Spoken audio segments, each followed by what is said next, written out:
Welcome to The Quiet Record, where every place has a story.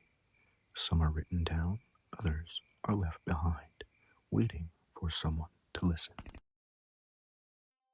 There are places that disappear because they failed, and then there are places that disappear because the world moved on without them.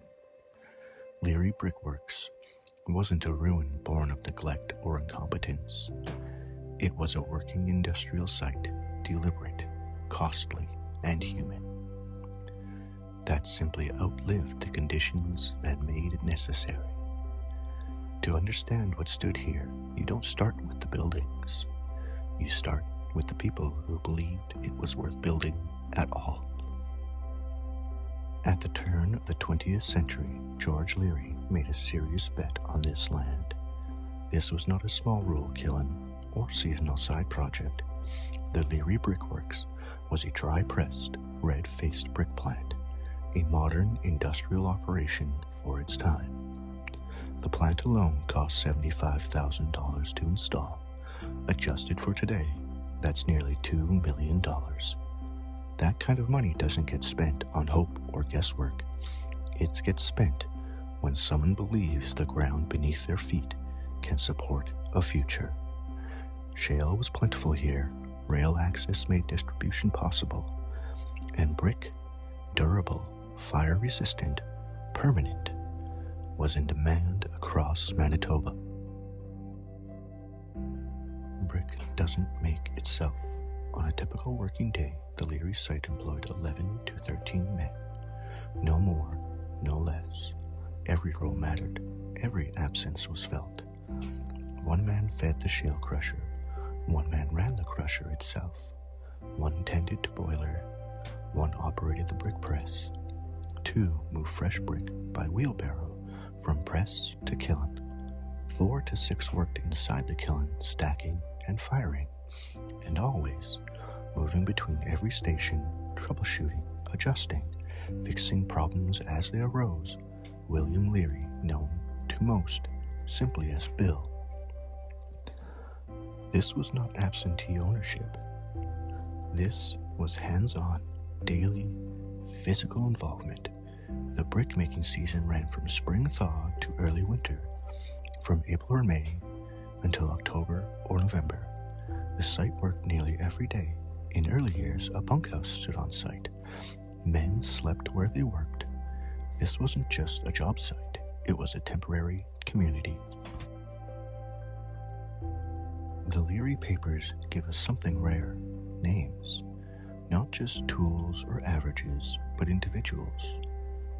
Gabriel Moreau, Dan Trank, Clarence Weeb, Lorne Saunders, John Agger, Rob Agger, and others. Some worked for weeks, some for months, some only at the end of the season when the kiln needed extra hands. Wages varied, 50 cents an hour for general labor, higher pay for kiln firing, and skilled operation. The highest paid man, Gabriel Moreau, worked nearly 5 months straight, not because he had a title, but because he was reliable, present, and strong enough for the work.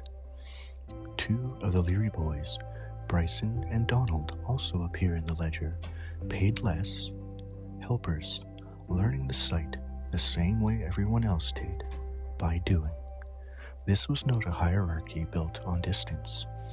It was built on proximity. One line in the 1947 balance sheet changes the tone of the entire story. 200 meals at 50 cents each. Meals were counted, budgeted, essential. Those meals didn't arrive by accident. Family members, including Ina Leary, prepared and delivered lunches directly to the site. Hundreds of them.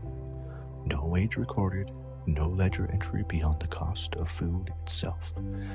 This was unpaid labor holding an industrial operation together. When we talk about Leary Brickworks, we're not just talking about machinery and output. We're talking about domestic effort, quiet support, and work that history rarely bothers to name. The system worked. The brick press could produce 32 bricks per minute. The kiln held 80,000 bricks per firing. In a typical summer, the kiln was fired 3 times, sometimes 4. That's 240,000 to 320,000 bricks per year. Enough bricks to quietly build schools, civic buildings, and infrastructure across Manitoba. Some of those bricks still stand today, including major buildings in Winnipeg. They don't carry names, they don't announce their origin, but they came from here. In 1940, William Leary planned to restart the plant. Then the war intervened. Bill left to serve Canada, eventually becoming an officer with the Veterans Guard. The brickworks went idle. Wartime policy threatened to dismantle the site for scrap, and from military service, Bill wrote letters, not as a businessman, but as a man trying to protect the work of his life. He described the plant as representing 25 years of labor. He asked not for profit, but for permission to keep the essential parts intact, so that one day, after the war, the brickworks could live again. For years, the site sat quiet, not abandoned, waiting. After the war, the plant reopened. The numbers tell us why. In 1947, operating costs for the entire season came in just under $1,000. Brick sales brought in roughly $3,600. That left a modest but real profit, enough to justify the effort, the repairs, the fuel, and the meals. This wasn't an empire, it was a livelihood. And for a few more years, the brickworks did exactly what it was built to do. Today, Leary Brickworks stands silent, not because it failed, but because the conditions that sustained it no longer exist. What remains isn't just a ruin, it's the residue of work, measured in names, meals, wages, and bricks. History often remembers the buildings. Sometimes it remembers the machines.